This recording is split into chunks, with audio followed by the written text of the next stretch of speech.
So Better Call Saul, Season 1, Episode 3, titled Nacho.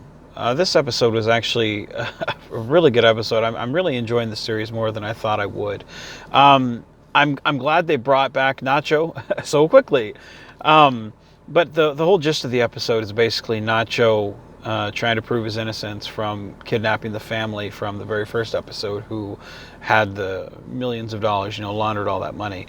And Jimmy, trying to save his own skin, because Nacho's like, look, dude, I only told one person who had the money, or of the plan, and you were it. So you must have sold me out somewhere. And if I go to jail tonight, it's your skin, too. So Jimmy, trying to save his own ass, is kind of pulling out his hair, trying to get everything, trying to find the family per se.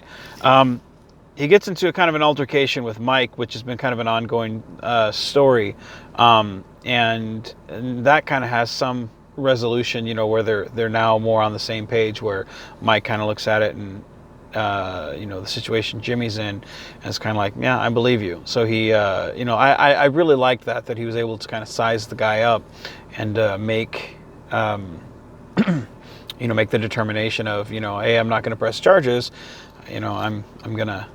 I'm gonna let this guy off. So by the end of the episode,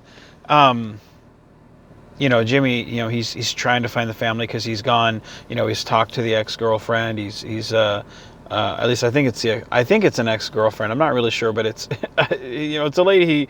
When you call someone and they're like, oh, I'm not talking dirty to you tonight, you kind of think, wow, there's something there. So, but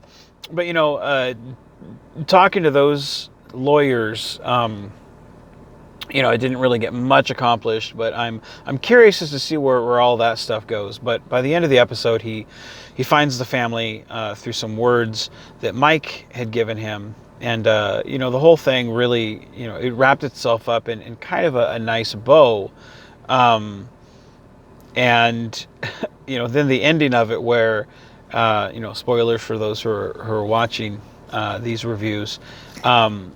The money, he's in the tent and he's like, all right, you guys got to go. We got to get back. You've got to, show everyone you're still here. The money bag rips and all this money falls over, and he's like, So, I mean, the whole thing I like about this, which wasn't really apparent in the first episode, is the sense of humor. It was kind of there, but not really. In this episode, this felt a lot more like, the humor that you associate with the character without actually being the character. The situations he's in, again, it still rivals that whole, like, the whole world's against, or not rivals, but, it goes along with the whole world's against him.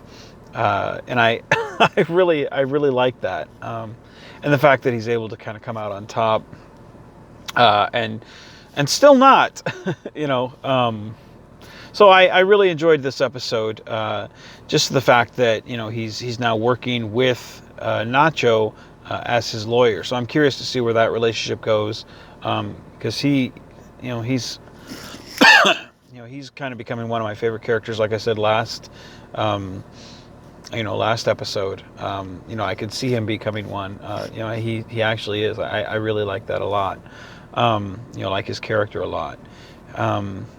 So yeah, I'm enjoying this series a lot more. Like I said in the very first one, I didn't think I'd want to give this show a chance, and I'm glad I have. So yeah.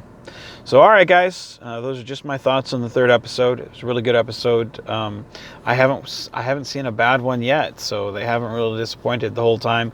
Again, this fits along the same, packs a lot in to that 40 some minutes of an episode, and I leave going, man, that was, am I sure that wasn't 2 episodes? No, it's good show. So I'd recommend it for anyone. So, all right, those are just my thoughts. So with that in mind, be genuine, be safe, and keep on geeking on.